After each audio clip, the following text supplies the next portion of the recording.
My mother did not begin the call by asking how I was doing. She did not ask about my classes, my health, or even whether I'd eaten. She began with a sentence that felt like a door slamming shut.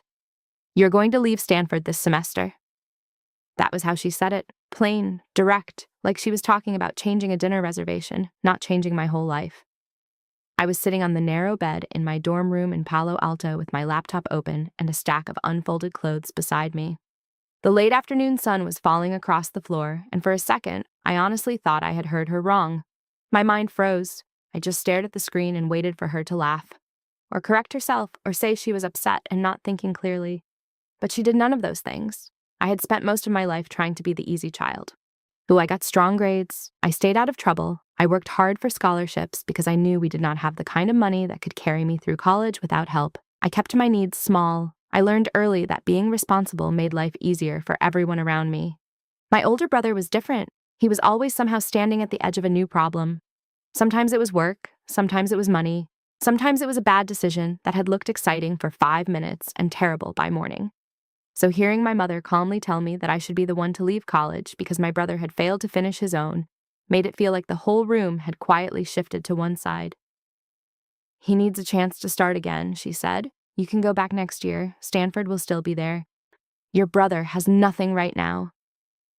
I remember staring at the tiny green light near my laptop camera and watching her face freeze for half a second because the connection was bad. In that strange little pause, I realized she meant every word. This was not one of those emotional speeches family members give when they want you to feel guilty for having your own life. This was a demand dressed up as a sacrifice. Choose your degree or choose your family. I said no. I did not say it with a grand speech. I did not cry. I did not tell her she was ruining my life. I just said no. Quietly. Clearly. I was not leaving school. At the time, I thought that answer would begin a long fight. Maybe weeks of pressure, maybe angry messages, maybe a messy compromise. Instead, it ended the last normal conversation we ever had. What I did not know then that saying no that day would slowly push me out of my own home. I did not know that years later, when my mother would sit in a hospital waiting room and ask me to help save her life, those exact words would be the first thing that came back to me. If you want to know how I got from that dorm room to that waiting room, and why I answered her the way I did, then you need the whole story. Before that call, before the words leave, Stanford became something I could not even think about without my chest tightening. My life had always been split between two versions of home. There was the real home in Houston, Texas. It was a small rented house on a loud street where the walls felt thin and the summers felt endless. On hot nights, we could hear dogs barking 3 houses away and people arguing on the sidewalk outside. The kitchen window stuck in its frame. The back door needed a hard shove to close. The air conditioner made a tired rattling sound every August like it was about to give up. Then there was the story of home my mother liked to tell. In her version, we were close, loyal, the kind of family that always stood by each other, the kind of family that did not break. The problem was that sticking together usually meant pretending everything was fine, long after it had stopped being true. My name is Nora. I was 18 when all of this started. I was the first person in my family to get into a university that people across the country knew by name. The truth is, I had never even seriously imagined a place like Stanford until one of my teachers in 11th grade handed back a paper, tapped the grade with the end of her pen, and said, "You know students from neighborhoods like ours go to schools like that too, right?" That one sentence changed something in me. My mother, Linda, loved telling people I was the smart one, but even then, I sometimes felt the praise came with a strange edge. It was like she was proud, yes, but also surprised. Like she had bought a cheap lottery ticket and somehow had won. My brother, Mason, was different from me in almost every way. He was older by 4 years, louder, more social, and much harder to ignore. He could walk into a room full of strangers and leave with new friends, free drinks, and somebody's phone number. When he was younger, my mother called him her wild one, with a tired smile that was half worried and half proud, as if being reckless was charming and not dangerous. Mason tried college once. It was a community college not far from home, with classes that started late enough for him to keep his nights. He lasted about a year and a half. After that, he dropped out with a few credits, a lot of stories, and a shame so heavy he covered it with humor. He made jokes before anyone else could. He laughed at himself so no one would see how much it hurt. After leaving school, he jumped from job to job. He worked at a car wash for a while, then sold shoes at a mall store, then took a job helping at a music club downtown. Nothing lasted. There was always a reason. The manager was unfair, the pay was bad, the hours were stupid, the people were terrible. Sometimes those things were even true. But somehow every situation ended the same way. He left, angry and disappointed, with no plan for what came next. Then he found online betting, and at first it did not look serious. It blended into everything else he did on his phone. One bright app icon among many. One little sound notification here and there. Sometimes he would grin and wave his phone at me while I sat at the kitchen table doing homework. "Look at this," he would say. "I just made $60 while you were stuck doing algebra." There would be bright colors on the screen, little fake coins, flashing lights, excited music. It looked ridiculous, almost childish. What he did not show were the losses. I only started to understand how bad it was when small things in the house began to change. The glass jar on top of the fridge where my mother kept emergency cash slowly emptied out. The electric bill sat on the counter, unopened for longer than usual. Once I heard Mason snap at my mother when she asked him if he could help pay for gas. His voice had a sharp, desperate edge I had never heard before. My mother worked as an assistant manager at a home decor store in a shopping center near the freeway. It was the kind of job that asked too much and gave too little. It wanted her smiling when she was tired, standing when her feet hurt, apologizing for prices she had not chosen, and fixing problems she had not created. She came home carrying the smell of dust, perfume, candles, and stress. She talked about money the way some people talk about bad weather, constantly, helplessly, like it was something happening to her that she had no power to stop. "I'm just trying to keep us afloat," she would say while stirring noodles on the stove. "Once Mason gets steady, once you finish college, or it'll get easier." There had once been a college fund for me. It was not huge, but it was real. She had started it when I was little, a bit here, a bit there. She was proud of it, and she liked mentioning it when other parents talked about school costs. "When you've got kids, you put something away however you can," she would say, "even if it hurts." When I got into Stanford, that account suddenly became important in a real way. My financial aid covered a lot, more than we had dared hope for. But there were still gaps. Flights, books, winter clothes, basic things. My mother helped with some of that from the savings and never let me forget it. "That money could have gone toward a better car," she would say, half joking, "or a trip I'll probably never take." But she was not cruel then. Not fully. She could still be warm. When she drove me to the airport, she tucked a folded 20 into my hand and said, "Buy yourself real food once in a while. Don't live on noodles." The night before I left for California, she threw a small party in the backyard.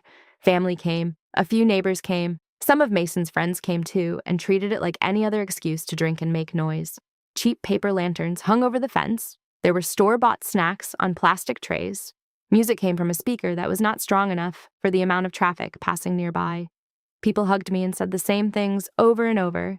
"Stay humble. Make us proud. Don't forget where you came from." When someone asked my mother how she felt, her eyes shone for a second. "Proud," she said, squeezing my shoulder. Mason, already halfway through his second drink, laughed and said, "Let's see if she still remembers us when she comes back talking like a genius." Everyone laughed, but I heard the bitterness under the joke. It was small then, but it was there. That bitterness sharpened after I actually left. At first, Mason's messages were mostly playful. "Send pictures of the dorm. Is everyone there rich? Tell me if anybody there is actually normal." But slowly the tone changed. When I texted that I was stressed about exams, he wrote back, "Must be nice if that's your biggest problem." When I mentioned my student job in the campus library, he replied, "I've worked more hours this week than you will all month. But sure, tell me how tired you are." Around the same time, the betting notifications on his phone started showing up more often whenever we video called. He stopped even trying to hide them. "It's fine," he said once when I asked about it. "I know when to stop." He said it in exactly the voice people use when they have no idea when to stop. When I called home from my dorm lounge, trying to keep some piece of family life alive, half the conversation would be my mother talking about how hard Mason was trying, how unfair things were, how people his age had no real chance anymore. Then in almost the same breath, she would tell me not to become one of those people who only cared about school and work. Don't burn out. Don't get cold. Don't forget family. Those calls always left me with a strange, empty feeling, as if whatever I did, I was still somehow doing it wrong. During my first year, I built a small health tracking tool for a class. It was clumsy and simple, but it did enough to win a campus competition. The prize included a small grant and a boost to my aid package. I was so excited that I called my mother right after the event ended. I could hear store sounds behind her, a scanner beeping, metal hangers scraping, muffled pop music. "They're giving you more money?" she asked. "Like real money?" "Some goes straight to tuition," I explained. "Some is a small living stipend, and they want to connect me with an alum in public health." She let out a long breath. "That's great, baby. Every dollar helps." She laughed after that, but it did not sound fully like a joke when she said, "Maybe now I can stop moving money around like a magician." At the time, I did not think much about it. I thought she was relieved. I did not know that the conversation had planted a seed in her mind. My education was no longer only my future. In her mind, it was also a resource, something flexible, something that could be used if the family needed it. While I was in California trying to keep up with classes, she was in Houston listening to Mason talk about one last chance. The music club where he worked had changed owners. He hated the new manager and said he could run the place better himself. According to my mother, he kept saying the same thing. "We know the crowd. We know what sells. We're doing the work anyway. Why not do it for ourselves?" My mother had always wanted something of her own. She used to joke about it when she kicked off her shoes after work. "If I ever get out of retail," she would say, "I'm opening a place where I make the rules." So when Mason started talking about taking over a small game lounge and snack bar on the edge of Midtown, she did not see danger. Oh, she saw an exit. By the time she called me with her plan, she had already told herself the story enough times for it to sound almost reasonable. I did not know any of that during our first call. All I knew was that suddenly she was talking about my enrollment as if it were something casual, like pausing a streaming service for a few months. The full ultimatum came later, after I pushed back. I reminded her that my scholarships had rules, that my aid depended on full-time enrollment. That just take a year off was not simple advice for someone like me. Still, even with all the tension building, I did not think she would really follow through. I thought she would cool off. I thought she would complain to relatives. I thought she would guilt me in messages for a while and then accept it. I underestimated how scared she was. And I underestimated how much of that fear she was already placing on me. When you grow up in a house where money is always almost enough, but never quite enough, desperation does not arrive with sirens. It comes dressed as common sense. It shows up in practical voices and tired faces. It says things like, "We'll fix it later, just for now, only until things settle down." By the time my mother told me to leave Stanford for just one semester, she was not imagining that she was wrecking my life. In her mind, she was moving pieces around so the family could survive. In my mind, she was asking me to bet everything I had on my brother finally becoming responsible. Neither of us said it that clearly then. Maybe we should have. After that call, life did not explode right away. It simply became strange. I went to class the next morning. I took notes. I laughed weakly when a professor made a bad joke. I worked my shift at the library. My hands moved books from one shelf to another, while my mind replayed my mother's voice over and over. She did not call again that night, or the next. When we finally spoke, it was about something silly. She sent me a picture of a blazer from her store and wrote, "Employee discount. Good for interviews." I answered the way I was supposed to. "Yes, looks nice. Thanks." For a few weeks, everything slid into a painful middle place. We did not talk directly about me leaving school. She did not mention the business in a clear way. But there were cracks everywhere, small comments about rising grocery prices, the landlord asking about late rent, Mason's hours getting cut, bills piling up. Whenever I asked, "Are you okay?" she gave the same answer. "We're fine, just tired." That was her favorite sentence when things were definitely not fine. The first clear sign that something had changed came when I tried to book a flight home for fall break. I was in the dorm common room comparing prices, trying to find something that would not destroy the little money I had left. Even the cheapest ticket looked painful. I called my mother expecting the usual pattern. First she would complain about prices, then she would sigh and say she would help with part of it. Instead, when I told her the amount, she gave a short, hard laugh. "Nora, I can't do that right now," she said. "Do you know how much I'm juggling over here?" I hesitated. "I thought we were saving for travel." "Yeah, well, that was before the rent jumped, the car needed work." "And your brother's paycheck shrank," she snapped. "I'm doing the best I can. If you want to come home, figure it out. You're the genius." The word genius did not sound kind. It sounded like an accusation. I did the math while she kept talking. If I bought the ticket, I would have almost nothing left for books next term or emergencies. "Maybe I'll stay here this time," I said quietly. "A lot of students do." There was a pause on the line. Then she said, "Wow, 1 semester at Stanford and you're already too good for your family. That's not what I said, I answered. You just told me you can't help. I said I'm tired, she shot back. You hear what you want. Fine, stay there. We hung up without saying, I love you. That break came and went. My roommate went home.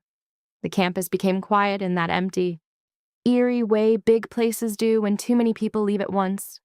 I ate a holiday meal in the dining hall that tasted like it had been planned by committee. I watched a movie with 2 other students who had also stayed behind. I tried not to think about the empty chair at our table back home. After that, our conversations never returned to what they had been. They grew shorter, sharper, more practical. My mother asked about grades, but not what I was learning. She asked if I'd found any side work. Every mention of money carried a small sting, a reminder that in her mind, my education was no longer fully mine. Mason's messages changed too. They moved from mocking to strangely quiet. Some nights he sent blurry pictures from bars or crowded rooms with captions like, "Another shift, send caffeine." Sometimes he sent long voice notes late at night. Some were bitter, some were nostalgic. Once, just once, he sounded small. I thought I'd be further along by now, he said in a shaky voice. Don't tell Mom I said that. I never did. Then one morning, I woke up to a low balance alert from the bank. I frowned, rolled over, and opened the app. The shared savings account my mother had opened years earlier, the one that still had several $1,000s in it the last time I checked, was almost empty. I stared at the screen until the numbers blurred. There had been several withdrawals in the last month: rent, utilities, a payment to a place I did not know, another that clearly matched the name of a vendor connected to food service equipment. I called her immediately. She answered on the first ring. Did you see the new lamps I sent pictures of? She asked. They're hideous. Did you empty the savings account? I asked. There was a short pause. I used what we needed, she said. What do you mean we? I asked. That money was for school. School is covered, she replied quickly. You told me that yourself. Scholarships, grants, all that. Meanwhile, rent is due now. Groceries are due now. Life doesn't stop just because you're in college. You could have told me, I said. My voice sounded thin, even to me. You could have asked. Asked what? She snapped. Asked if it was okay to keep a roof over our heads. You would have said yes and then freaked out. I saved you that. You didn't save me anything, I said. You just made the choice for me again. That made her angry. Not everything is about your independence, she said, stumbling a little over the word like it annoyed her. Sometimes adults have to make hard choices. I didn't waste it on shopping. I used it to keep this family from sinking. By using the only safety net I had, I said. By using the money that was supposed to stop me from having to leave school if something went wrong. Nothing has gone wrong, she replied. We're just stretched. Legally, she was right. It was her account too. But emotionally, it felt like standing in a doorway and watching someone carry away your future one box at a time. So where does it end? I asked quietly. If I get more aid, does that belong to the family too? If I work more, does that just prove I can survive with less? You twist everything, she said. You always do this when you're scared. You make me the villain. I said. I think you're so used to surviving that you don't notice when you're stepping on me to do it. There was a long silence after that. Then she said in a flat voice, Maybe we should take a break from these conversations. Focus on your important life. We'll handle ours. That was the last real conversation we had for a long time. After that, many of my calls went to voicemail. When she did answer, she spoke only on the surface. Weather, work, you sound busy. I won't keep you. One day, I opened my phone and realized the family group chat was gone. I had been removed. No explanation, no fight, just erased. Later, a neighbor mentioned that she had helped my mother move storage boxes into my old room and asked when I was coming home to see it. I smiled and lied and said, Soon. By then, I already knew whatever home had once meant was closing behind me. It was not dramatic. There was no screaming match, no slammed door, no sentence like, You are dead to me. It was a series of quiet, practical choices that added up to one truth. If I wanted to stay in school, I was on my own. So I leaned hard into the only things I could still control. I picked up extra library shifts. I took small freelance coding jobs. Nothing glamorous. One was a basic scheduling tool for a dental clinic. Another was cleaning up patient survey data for a graduate student drowning in spreadsheets. And I kept working on the little health app I had built in class. Not because I thought it would save the world, but because it gave me something that felt like mine. Sometimes, when I missed my mother badly enough, I would open our old messages and hover over her name. I would picture her at the kitchen table with one hand pressed to her temple and a stack of bills in front of her. I would think about calling and saying, "Let's start over." I would think about sending money I could not really spare. Then I would remember the empty savings account, the flight she refused to help me buy, the way she said, "You made your choice," as if I had chosen a school over a family instead of choosing not to sync with them. In the end, I always did the same thing. I put the phone face down and opened my laptop instead. If no one was going to catch me, then I had to get very good at building my own net. The school year rushed toward summer while I kept pretending everything was fine. Finals, deadlines, students packing up for internships, hallway goodbyes. I told people I was not going home because flights were expensive, which was true, but not the whole truth. The real reason was that I could feel something waiting for me in Houston, and I was not ready to walk into it. My mother solved that problem by coming to me. She did not tell me she was flying out. One morning she texted, "Are you on campus?" 20 minutes later, she was standing outside the engineering building, squinting up at the walls as if she could not decide whether they impressed her or irritated her. She looked more tired than the last time I had seen her.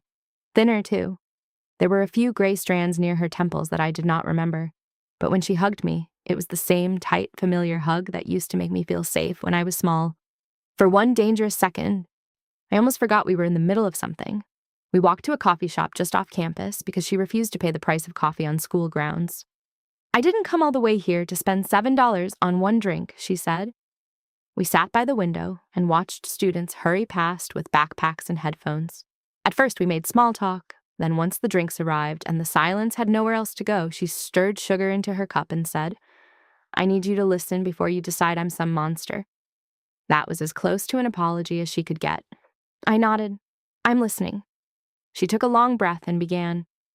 "Your brother isn't built like you," she said. "You've been handling yourself since you were young. You get scholarships, you get jobs, you land on your feet.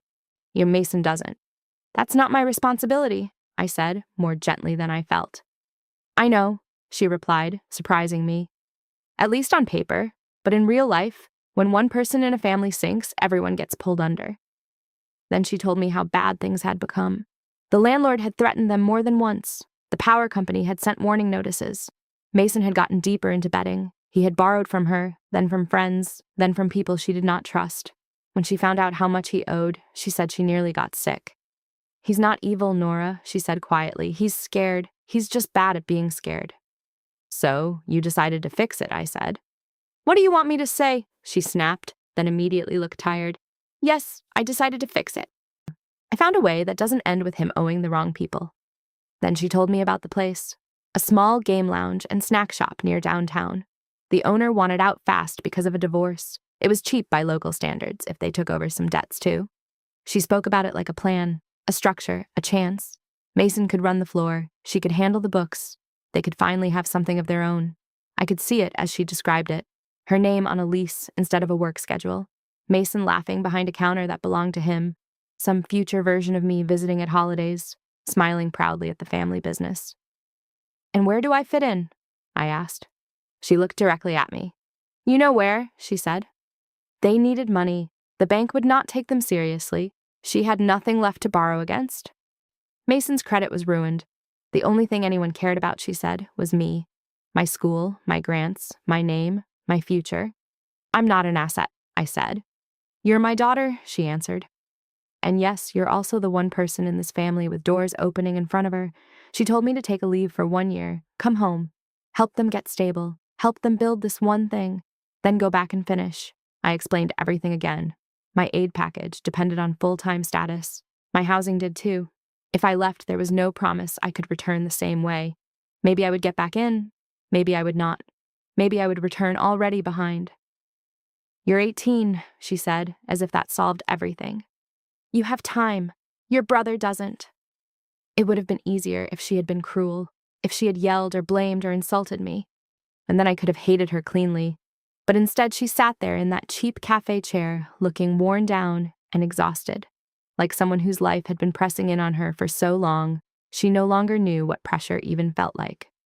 "You're asking me to gamble the one way out I have," I said softly, "on the same person who has already shown he can't handle money." "I'm asking you to trust us," she said. to trust me. I thought about the years she had worked and saved. I thought about the money she had put aside in tiny pieces. I thought about how proud she had sounded when she told people I got into Stanford. I also thought about the emptied account, the shift from your money to our money, the decisions made for me and then explained after the fact. I wanted to be the daughter who said yes. And I wanted to be the person who could fix everything with one huge sacrifice and never resent it. But I could already see the end of the story she was offering. It did not end with me slipping back into my dorm after 1 year as if nothing had happened. It ended with me stuck in Houston, degree unfinished, trying to explain to future employers why I had left one of the best schools in the country to help run a failing business that may not even survive.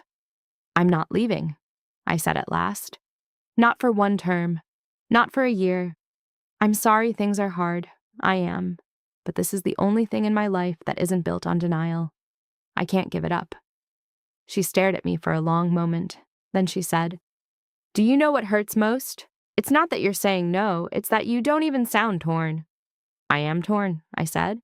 "Or I just don't think my torn feelings should cost me my future." She reached into her bag and pulled out a stack of folded papers. She pushed them across the table. "What's this?" I asked. "Reality," she said. They were debt notices, lease numbers, overdue bills, late fees, loan papers with ugly interest rates, and handwritten notes in the margins. I looked through them slowly. "This isn't a plan," I said. "It's a list of fires." "It's what life looks like when you don't have Stanford protecting you," she replied. Then she said the sentence I would remember for years. "If you walk away from this, if you choose your program and your app and your new life over the people who raised you, don't be shocked later when there's nothing left for you to come back to." "Aren't I welcome?" I asked. She stood up, smoothing her blouse. "I'm saying you can't have it both ways," she replied. "If you're not with us now, then we'll see." Then she left. I sat there with my coffee going cold and watched her cross the street through the window. She did not turn around. A week later, my phone line was removed from the family plan. The shared savings account was closed. The key to the house on my ring meant nothing. The next time I opened our old group chat, all I saw was a gray line of text saying I was no longer in the conversation. No drama, no speech. My life had simply been edited, like someone decided I no longer belonged in the document. I wish I could say I fought harder. I did not. I went to the campus job board instead. Years passed. The ugly little health app I had built for class slowly became something real. It grew into a thesis project, then a partnership with a public health lab, then a pilot program with a few overworked clinics that needed help spotting warning signs earlier. It was not glamorous. There were no magazine covers, no giant headlines, just small wins, better data, a useful tool, a grant here, a contract there.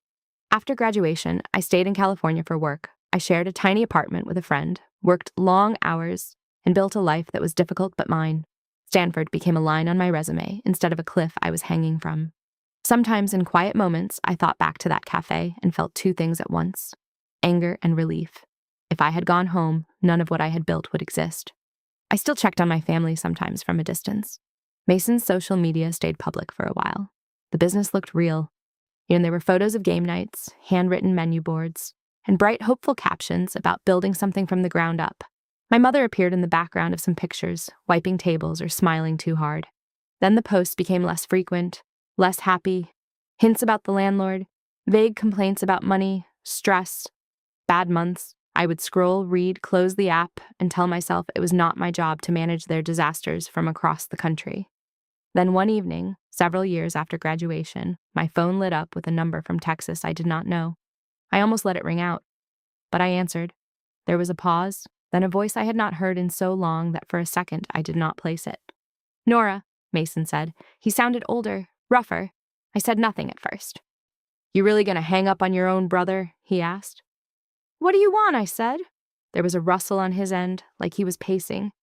"It's Mom," he said at last. "She's sick." The room seemed to tilt.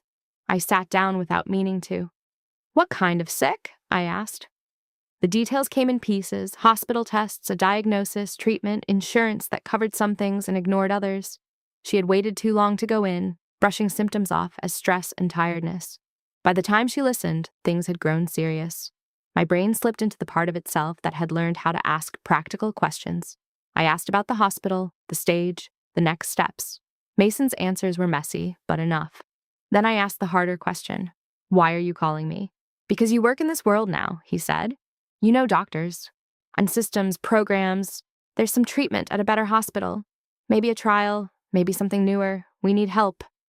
I'm not a doctor, I said. You know enough, he replied, and people listen to you. That hurt because it was true in a way. I asked if she knew he was calling. Not yet, he admitted. She doesn't want to bother you, but she misses you.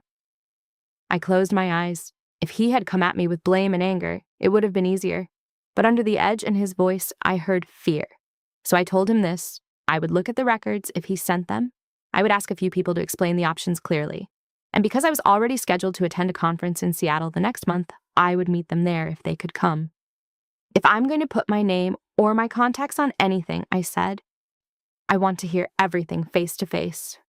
He was quiet for a moment, then agreed. After the call, I sat at my desk for a long time. I could feel the old pull inside me, the urge to fix, to smooth things over, to jump in and sort everything out before I'd even asked what it would cost me. But I also felt something steadier now. Memory, experience, the knowledge of what it meant when family asked me to save them. This time, if I was stepping into their storm again, I would do it with my eyes open. The day my mother and brother came to Seattle, the city wore a layer of soft gray cloud that made everything look gentler than it really was. My conference had ended early. I was sitting in a quiet corner of the hotel lobby with my badge still around my neck, reading over the copies of her test results that Mason had finally sent after I asked 3 times. I had already shown them to 2 different doctors I trusted. Both had said nearly the same thing, serious but not hopeless, surgery, treatment after, not a miracle cure, not impossible, just expensive and exhausting. When they walked into the lobby, I recognized them immediately. Time had changed them, but not enough to hide them from me. My mother moved slowly now. Mason looked tired in a way that had nothing to do with one bad night of sleep and everything to do with years catching up. For one foolish second, when I saw them framed in the doorway, I had the sudden thought that maybe they were here just to visit. Maybe we would hug and complain about hotel prices and argue over where to eat lunch. Then my mother saw me, really saw me, more when something in her face folded. You look older, she said when she reached me. So do you, I nearly said, but instead I just smiled and lied. We sat in a quiet corner near a row of expensive plants. I had chosen the spot carefully, public enough to keep everyone calm, private enough to speak normally. Mason got straight to it. So what's the answer? He asked. Is there some door we can open or not? There's no magic door, I said.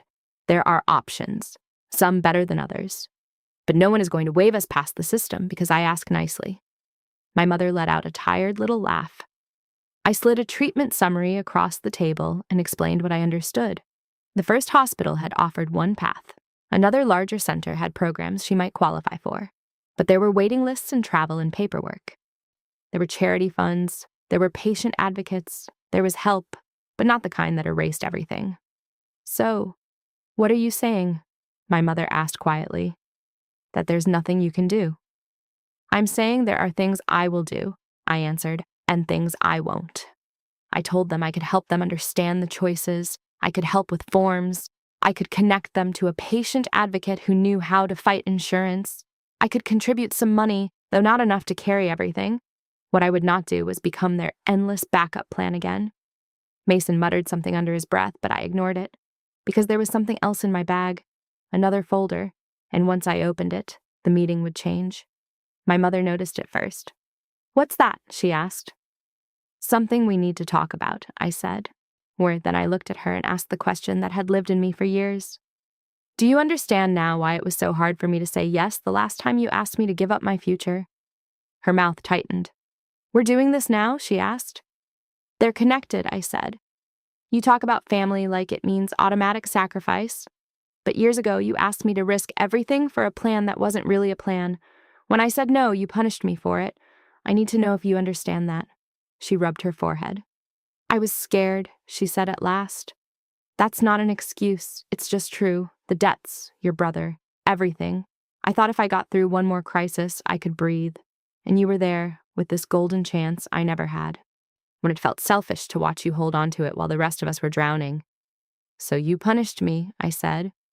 I thought you'd come home, she whispered. I thought you'd get scared and come back. I didn't disappear, I said. You shut the door. There was a long silence after that. Then I opened the second folder. A few months earlier, a bank had contacted my company about a business loan application tied to my name. At first, I thought it was spam. Then they sent documents. I turned one of the pages toward them. The business name on the paperwork was one I recognized from Mason's old social media posts. My name appeared on the form as co-owner. There was a digital signature that looked almost like mine. A fake letter on company letterhead had been attached, claiming my organization was supporting a pilot project there. My mother stared at the paper and went pale. Mason did not speak at first. Then very quietly he said, I thought we could fix it before anyone noticed. He admitted it in pieces. The business had been failing. They were desperate. The landlord was pushing. Vendors wanted money. He saw my name online connected to projects, funding, and success, and he thought he could use it as a bridge. He said he had meant to tell me later. That part almost made me laugh. My mother looked shattered. You put her work at risk, she whispered. I was trying to save us, he said. There it was again. In my family, disaster always wore the clothes of rescue. Then my mother looked at me and asked, Are you going to press charges? I told the truth. I was not calling the police myself, but I was not going to lie to protect him. The bank already knew I had not signed anything. My legal team had provided what they needed. Whatever happened next would happen. For one flash, my mother became the old version of herself, defensive, hurt, ready to make me the problem. Then the strength drained out of her. She asked me, in a voice rough with fear, what I was willing to do now. And for the first time in years, I answered without confusion. I said I would help with treatment paperwork. I would connect her to the advocate. I would pay what I could toward the care gap. I would help her understand every option in plain language. But I would not empty my accounts. I would not take loans. I would not put my company's name on anything. I would not build my life over the same hole that had already nearly swallowed me once. She stared at me for a long time. You can live with that? She asked. No, I said honestly. I'm not okay with any of this, but I'm done pretending the only choices are to save everyone or be cruel. Mason shook his head and said, You sound like one of those advice shows. Maybe I did, but I also finally sounded like someone who believed she had the right to say where her responsibility ended. We spent the next hour talking about hospitals, forms, grants, deadlines, and social workers. The air between us was full of old pain, but the conversation itself was almost calm. Before leaving, my mother stood slowly and looked at me. When you were little and sick, she said, I used to sleep on the floor beside your bed. Your father thought I was ridiculous, but I needed to be there. I thought when it really mattered, you'd show up for me the same way. I swallowed hard. I am showing up, I said, just not in the way you wanted. She nodded once, like she did not agree but was too tired to argue. Mason hugged me quickly before they left. If the bank goes after me hard, he said quietly, they're going to make an example out of me. They're going to follow the evidence, I answered. That's all I know. When they walked out of the lobby, I wanted for one wild second to run after them and say, Forget it. I'll cover everything. I'll fix it all. Let me make this easier. Instead, I sat down, opened my laptop, and sent 2 emails. One to the patient advocate, confirming I would cover her reduced fee. One to my lawyer, confirming that I would not accept any agreement that suggested I had shared responsibility for the loan application. And there was no dramatic moment, no victory speech, just a series of careful decisions made with open eyes. For the first time in a long time, I was not acting out of panic. I was choosing. The bank eventually moved forward. It did not become a giant news story. It was smaller than that, which somehow made it feel more real. Mason accepted a legal deal, probation, restitution, no jail if he stayed clean and followed the terms. He texted me once to tell me. I stared at the message for a long time and finally wrote back, I hope you take it seriously. He never answered. My mother's treatment moved slowly with the usual delays, waiting lists, and endless forms that fill every crack in a person's life when they get sick without enough money.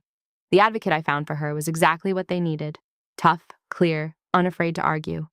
And she got my mother into a better hospital system. Not the fanciest, not a miracle place, just a decent one with doctors who still seemed to care. Insurance covered part. Charity funds covered some. Small grants covered some. I paid what I could toward the gap. One day my mother texted after her first round of treatment. They say it's going okay so far. Thank you for the advocate. She's terrifying.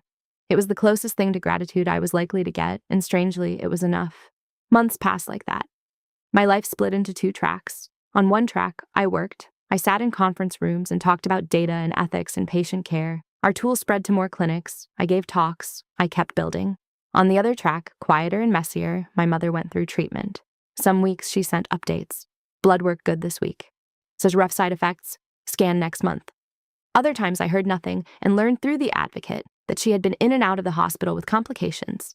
Mason hovered in the background of those updates. Sometimes he came to appointments. Sometimes he argued with billing offices.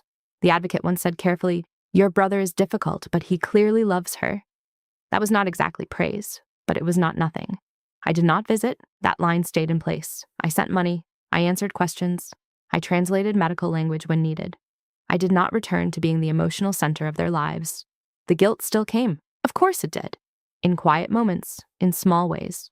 When coworkers complained about parents being annoying, and I thought at least yours still call. When someone in a patient interview mentioned their adult child driving them to every appointment. When I filled out emergency contact forms and left the space blank. Eventually I started talking about some of it aloud, first with my therapist, who said something that stayed with me. "You keep talking like you are punishing them," she said. "What if that's not what this is? What if you set boundaries? They ignored them, and reality answered." That changed something. Later, I began talking about it in public in smaller ways, not as a revenge story, not naming every cruel thing or every bad choice, just the pattern, the way some families teach you that love means you are never allowed to disappoint them, even when disappointing them is the only way to survive. The story reached more people than I expected. Not millions, just enough. Enough for emails to start arriving from strangers, saying different versions of the same thing. My parents used my college money. My brother put my name on a lease. They expected me to fix everything. I still feel guilty. I could not solve those lives. But I did something small. On my company's website, tucked away from the main page, I built a resource list with links to patient advocates, low-cost legal aid, financial education tools, and mental health support. At the bottom, I added one line: "If you grew up feeling responsible for fixing everything, this is for you." It was not revenge. It was not healing in some perfect movie way either. It was simply a map, a way to take part of my mess and make it useful. The closest I came to seeing my mother again in person after Seattle happened about a year into her treatment. Yet I was in Houston for work. The care center where she was staying for recovery was only a short drive from my hotel. I knew that because I looked it up the moment my flight was booked, then pretended for days that I had not. After my meeting, I sat in a rental car in a parking lot and stared at the directions on my phone. 10 minutes, 4 turns, 1 choice. I imagined walking into the building, signing in, seeing her face, hearing whatever version of the past she would offer me. Maybe an apology, maybe not, maybe only the old line, "I knew you'd come back." I sat there until the inside of the car grew hot and the sunlight shifted across the dashboard. Then I put the phone down, started the engine, and drove back to the hotel. I did not visit. On the flight home, I waited for the crushing regret people always promise will come after choices like that. It did not come the way I expected. What came instead was sadness, and beneath it, a clear, stubborn truth. I could care about her without erasing what she had done. I could hope she got better without becoming her full-time support. I could grieve the family we never truly had without trying to build it from broken pieces with my own hands. People sometimes ask me now if I have forgiven them. I never know how to answer with one simple word. Forgiveness sounds too neat, too clean. What I can say is this: I understand them better now. I understand how fear, shame, pride, and scarcity twisted my mother's idea of love into something that always demanded sacrifice. Yet I understand how my brother's shame and insecurity pushed him into reckless choices that hurt everyone around him. But understanding is not surrender. Years ago, my mother told me that choosing Stanford over my family was something I would regret forever. She said it like a curse, like one day I would be older and lonelier and finally admit she had been right. Was she? No. I regret that those were ever the choices in front of me. I regret that love and duty were tied together so tightly, that every move toward my own future felt like betrayal. I regret that saying no cost so much. But I do not regret the no itself. I do not regret refusing to trade my future for someone else's second chance. If there is any lesson in this story, it is not that family does not matter. It is not that success fixes pain. Or it is not even that boundaries make life easy, because they do not. It is this: choosing yourself is not always the same thing as abandoning the people you love. Sometimes it is the only way to stop everyone from falling into the same hole again and again. You are not evil for wanting a life that is not built on one emergency after another. You are not selfish for drawing a line around what you can carry. And if someone tells you that love means setting yourself on fire to keep them warm, you do not have to believe them.